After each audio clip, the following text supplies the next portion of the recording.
मैं बता रहा हूँ, नेगेटिव मार्किंग के ऊपर आपका बहुत प्रश्न आता है। लास्ट का बिंदु सबसे इंपॉर्टेंट होगा, ठीक है ना। नेगेटिव मार्किंग, ठीक है। नेगेटिव मार्किंग क्या है याद रखना। नेगेटिव मार्किंग से अपन कैसे बचें, नकारात्मक अंकन से आप कैसे बचें, नकारात्मक अंकन से आप कैसे बचेंगे। नेगेटिव मार्किंग क्या है साहब, समझिएगा इस बात को। ये किसी भी एग्जाम में सबसे बड़ा रोल अदा करता है नकारात्मक अंकन, नेगेटिव मार्किंग, ठीक है। तो नेगेटिव मार्किंग क्या है इसको समझिएगा। आरपीएससी के जितने भी एग्जाम देते हैं, यूपीएससी के लगभग एग्जाम देते हैं, 1/3 होता है आपके, ठीक है। 1/3 का मतलब क्या है, यदि आपने 3% गलत किए हैं तो आपका 1% सही जो है उसके नंबर एक प्रकार से वो कट हो गया। 3 गलत होने का मतलब क्या हो गया, एक आपका सही किया हुआ गलत हो गया। ये नेगेटिव मार्किंग है। अब ये देखने में बहुत आसान लगता है कि सर एग्जाम के 10 दिन बचे हैं, हमने जितने भी टेस्ट दिए नेगेटिव मार्किंग में फंसते गए हैं। नेगेटिव मार्किंग एक दलदल होता है। कैसे होता है दलदल, सोचिएगा। नेगेटिव मार्किंग से बचना कैसे, मेरा रियल एक्सपीरियंस शेयर कर रहा हूं, सुनिएगा। मेरा एक्सपीरियंस शुरू कर रहा हूं, मैं किसी का एक्सपीरियंस नहीं दे रहा, मैंने क्या फील किया है और मैंने कैसे बचा है। पेपर जब भी आप देते हैं, नेगेटिव मार्किंग से कैसे बचना है।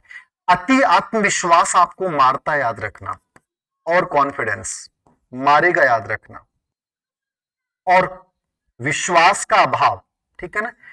विश्वास, लेक ऑफ कॉन्फिडेंस, विश्वास का अभाव, ये दोनों चीज क्या होती है, नेगेटिव होती है। जिंदगी हमेशा से चलती है, बैलेंस से चलती है, बैलेंस बना के चलना पड़ता है, विश्वास में भी और विश्वास में भी।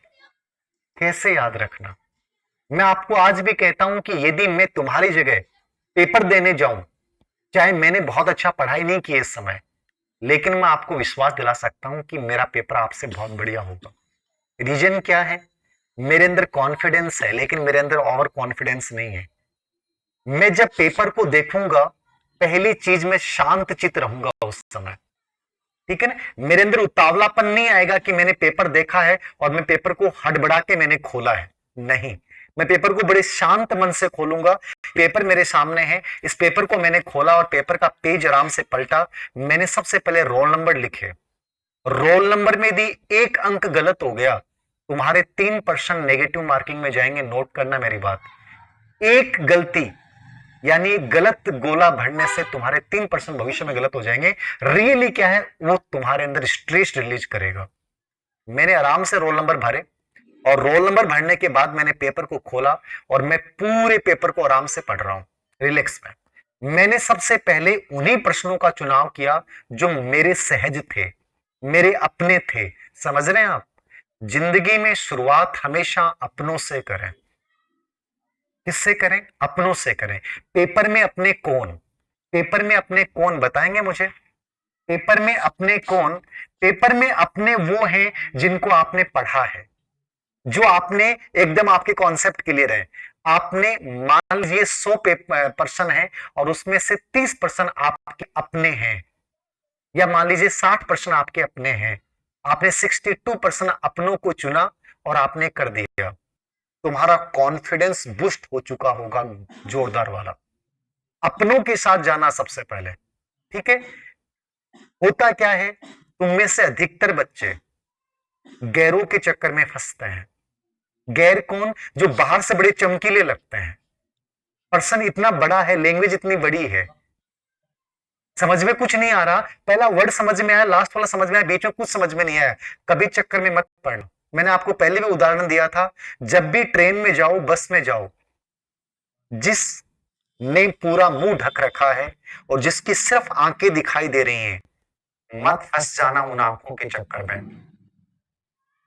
4 घंटे में तुम पूरा समय बर्बाद कर दोगे। उस 4 घंटे जयपुर से झुंझुनू तक का समय तुम उन आंखों में गुजार दोगे, लेकिन तुम्हारा आउटकम 100% जीरो आएगा, ये लिख लेना मेरा। क्योंकि तुमने उस पूरे प्रश्न को पढ़ा नहीं है। वो पूरा प्रश्न क्या था तुम्हारा पता ही नहीं है। हो सकता है कि जब तुम उसको पूरे को देख लो तो तुम्हारा जो आंसर होना चाहिए था वो पता नहीं क्या होगा, नेगेटिव मार्किंग में जा सकते हो। समझ रहे हैं मेरी बात, नेता समझिएगा बात का। गैरों के चक्कर में, उन आंखों के चक्कर में मत फंस जाना जो बाहर से तुम्हें बुला रही हैं आ जाओ, लेकिन रियल में वो क्या है मैं जानता ही नहीं हूं। कभी भी संदेहास्पद प्रश्न, संदेह युक्त चीज कहते हैं नॉर्मली, कि उस चीज के हाथ मत लगाओ जहां संदेह लगता हो, उसी सामान को रखें, उसी सामान को खोलें जिसमें विश्वास आपका कायम है। ऐसे प्रश्नों की तरफ ऐसी सिर्फ आंखें दिख रही हैं दुपट्टे के माध्यम से, बाकी कुछ नहीं है, अंदाजा नहीं है कौन है, कहां है, क्या है, कभी नहीं देखना, रास्ते पे नहीं चलना, याद रखना। केवल उन्हीं प्रश्नों को, यानी अपनों के बाद संदेहास्पद प्रश्नों को छोड़ दो कंप्लीटली। संदेहास्पद प्रश्नों को छोड़ दो। कभी भी जिंदगी में संदेह के पीछे मत चलना, संदेह का परिणाम हमेशा गलत आएगा। रिश्ता वही कायम होता है जहां संदेह नहीं हो। संदेह हो गया ना आदमी को, तो कभी भी याद रखना वो रिश्ता आउटकम नहीं देता है, और जिस पर्सन पे संदेह हो गया वो पर्सन कभी भी सही नहीं होगा। नेगेटिव मार्किंग से बचना है, इस संदेह को छोड़ दीजिएगा। जो भी संदेह वाले पर्सन है, जिनकी लैंग्वेज समझ में नहीं आ रही है, कोई तुक्का नहीं लगाना है, कोई गेस नहीं लगाना है, चाहे तुम्हारे कितने पर्सन कम हो जाए, उन प्रश्नों को हाथ नहीं लगाना है। उसके बाद आप आगे बढ़ रहे हैं और आपको लगता है कि सर 5% ऐसे हैं जिसमें मैं कॉन्फिडेंट हूं हल्का सा कि सर हो सकता है। तुम 5 प्रश्नों को उस समय रिस्क ले सकते हो जब 100 नंबर का पेपर है और पेपर का लेवल मीडियम है और तुम ऑलरेडी वहां 65 से 70% कर चुके हो। ठीक है, पेपर का मीडियम लेवल है तो तुम कर सकते हो, बाकी आप नहीं भी लेते तो क्या पड़ेगा। याद रखना, नेगेटिव मार्किंग से हमें जहां तक हो बचना चाहिए। यदि हमने प्रश्न सही कर दिए हैं लगभग 60+, यदि अपन 40 के आसपास ठहर रहे हैं तो वहां अपन नेगेटिव मार्किंग में फंस सकते हैं, अन्यथा में नहीं फंसना चाहिए। यदि तुम 100 नंबर के पेपर में और पेपर का मीडियम लेवल है, तुम 60+ जा चुके हो, मेरे अकॉर्डिंग आपको नहीं फंसना चाहिए। चौथी बात, नेगेटिव मार्किंग में कभी भी पेपर आपने पूरा कर लिया हो और पेपर पूरा करने के बाद अंतिम समय में याद रखना, कभी भी प्रश्नों के उत्तर मत लगाना। होता ना कि 10 मिनट एग्जाम के बच्चे हैं, उस समय बच्चा क्या करता है, पेन खोलता है और पेन खोलने के बाद वो सोचता है यार 4% 5% बच गए, लगा देता हूं। कभी मत लगाना, वो प्रश्न हमेशा नेगेटिव होते हैं। ये मेरा रियल एक्सपीरियंस है कि मैंने पेन को बंद करने के बाद और फिर जब खोला है, याद रखना नुकसान हुआ है। 20 मिनट बच गए, आप सोच लो, सोच सकते हो, मनन कर सकते हो, इनसाइट क्रिएट नहीं हो रहे ना, तो फिर तुक्के मत लगाना, क्योंकि नेगेटिव मार्किंग तुम्हें बहुत ज्यादा नुकसान पहुंचा सकती है। तुम्हें लगता होगा कि यार 3% मान लो कि 10 में से सही हो गए तो ये भी तो हो सकता है बराबर में आ जाऊं, क्या नुकसान होता है। ये धीरे धीरे बराबर वाली सोच जो है तुम्हें कंपटीशन से बाहर कर देती है। तो पेपर का लेवल पहचानिएगा, सबसे पहले अपनों के साथ जाइएगा, गैरों से बचिएगा। संदेहास्पद वाली सिर्फ आंखें जिसकी दिख रही हैं, बाकी अनुमान नहीं लग रहा है, उन प्रश्नों के साथ कदापि मत जाइएगा। और अंतिम दौर में जो भी पेपर आपने हल कर लिया अपने हिसाब से, उसके बाद आप 5 या 7% कभी भी नहीं करें, याद रखना। कोई बात नहीं, जितने हुए आप बंद कर दीजिए, याद रखना। आपको स्कोर आपको बढ़िया लग रहा है, यदि मान लीजिए आप 30-35% कर पाए तो आपके पास ऑप्शन नहीं है, आपको नेगेटिव मार्किंग में जाना पड़ेगा और आपको जाना चाहिए, याद रखना। कोई ऑप्शन आपके पास बचता नहीं है, तो आप नेगेटिव मार्किंग में जाइए, अन्यथा नेगेटिव मार्किंग में नहीं जाइए। और पांचवा और अंतिम उपाय नेगेटिव मार्किंग से बचने का क्या है, जिंदगी में याद रखना सबसे इंपॉर्टेंट चीज। मुझे नहीं पता कि आप लोग कौन से टेस्ट सीरीज हल करते हैं, उन टेस्ट सीरीज का आउटकम्स क्या आता है क्या नहीं आता है। धीर सिंह धाबाई जो बोलेगा वो सच बोलेगा, याद रखना। मैंने कभी टेस्ट सीरीज ज्वाइन नहीं की, लेकिन मैं हमेशा क्या करता था, पूर्व एग्जाम के प्रश्न पत्रों को आगे हाथ रख रख के हल करता था और मैं देखता था कि मैं बेटर कहां कर पा रहा हूं और गलती कहां कर रहा हूं। मैं उन गलतियों को अलग से कागज पे लिखता था कि यार आज मैंने मान लीजिए कि गुप्त साम्राज्य पढ़ा और गुप्त साम्राज्य में मेरे ये प्रश्न गलत हुए, तो गलत क्यों हुए, क्या मेरा और कॉन्फिडेंस था या मैं पर्सन की लैंग्वेज समझ नहीं पाया, गलती कहां की मैंने। मैं उस बात को तुरंत लिखता था कि मेरी गलती कहां हुई।